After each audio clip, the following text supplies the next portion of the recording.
So contemporary fashion. So we are talking about problematic behavior of borrowing without proper acknowledgement, and even instead of using borrowing, people should acknowledge that they were influenced by or inspired by. And here there is a little quotation. It says, Asian people received influence of European clothing. Is it true or not? And here, for example, the second statement, high fashion designers in Paris or London received influence of Asian fashion designers. Is it true or not? And in both cases, they are true, because that's what we discussed in this modern and contemporary history. If you go to the final question, what is ethical and justifiable borrowing from other cultures or ethnic groups? And I'm sure we discussed a lot of these questions last week when Professor Eicher was here. So as you've heard, some people use the word cultural plagiarism, just like academic plagiarism. Then you have a little bit strong accountability, right? Like, am I plagiarizing or not? And we actually know boundaries of plagiarism, right? When you quote somebody, you have to add the citations, or you can argue something, but you cannot take somebody's ideas without acknowledging it. We know all of these boundaries, so it's actually a little bit more clearer. So that's what some other people are trying to use.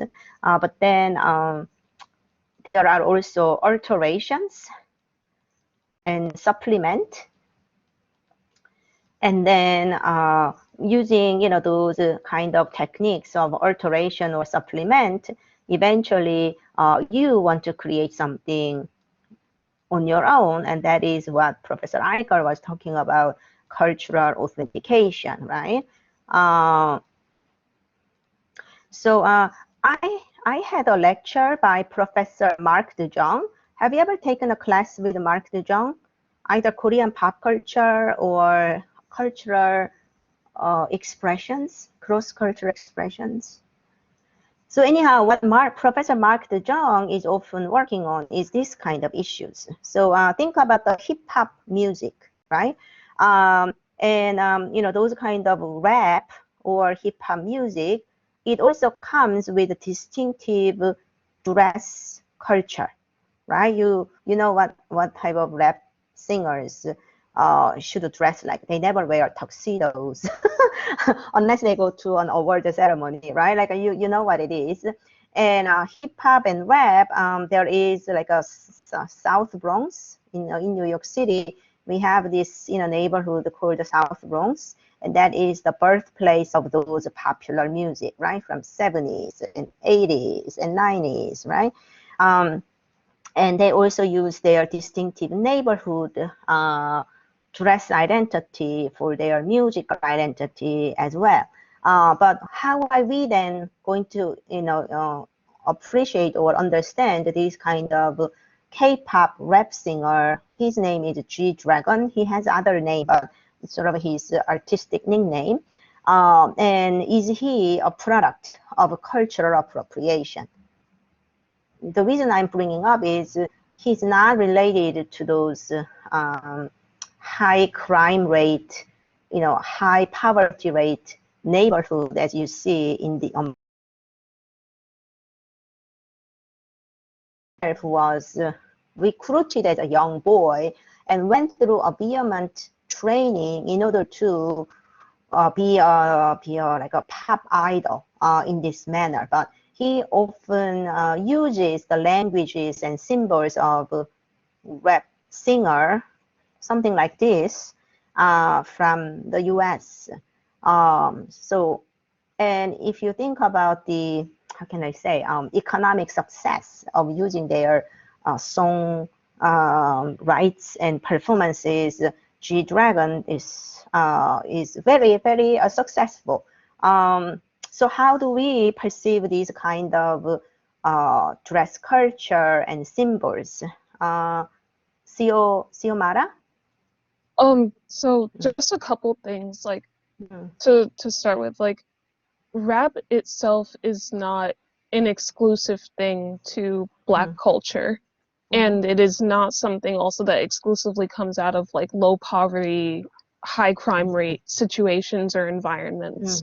It is just plainly a musical genre. Anybody can do it if they learn the skills and are able to like actually execute a rap, whatever mm, it is.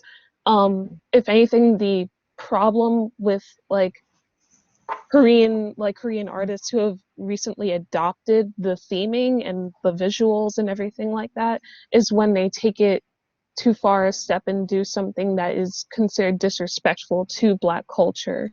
Something like dreading their hair, or just adopting like certain hairstyles, or like doing gang signs that they are in no way involved in. Um mm, mm, like that kind of thing. It's not like the gang symbols are not like a disrespect to Black culture so much as it's just like a very like unsafe, like not a thing that you should be doing, period. Like if people are involved in a certain lifestyle, like yes, the rap like glamorizes it, but doesn't mean that it's okay, and it's not just like part of an aesthetic. Like mm, it should be, thought about further. Like there should be a little bit of like critical thinking involved. Like mm, there's no fashion style exclusive to one race. There's no like musical style exclusive to one race. Anybody can do it.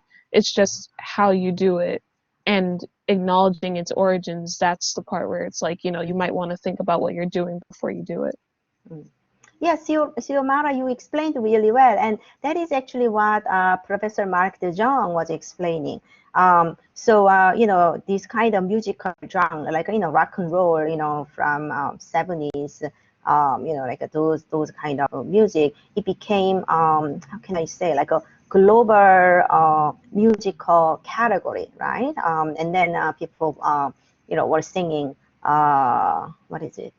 Jazz, jazz too, it became sort of a global, artistic form. And then it is also, true for rap and hip hop. But if you see these, like a musical group as a subculture, then you have a few, again, like any culture, it comes with a little bit of stereotypes and exaggerated images, and like people in any part of the world, when they try to uh, get influence from those musical categories, then it's not just the musical aesthetics. They also want to incorporate certain, usually like a lifestyle, right? Like a lifestyle, and then in it, most important symbols is how to dress yourself. Yeah, I think Xiomara explained really well. Professor Mark De Jong said in certain musical categories, especially rap, or later on like a K-pop. K-pop is also spread out around the world, and it has its own followers performed by global audiences, not by like an ethnic group of Korea. So he said it's usually fans who decides authenticity. And he said if the fandom is working in a very effective way, that authenticity, or the process of authentication is pretty reliable. That's what he said. So that was a very interesting point. Fandom, okay? It's a sort of a democratic discussion. People discuss about it, and also think about the true context of why this person dressed that way, this way, and is it just a superficial understanding of another group or not? And that's usually about the fandom.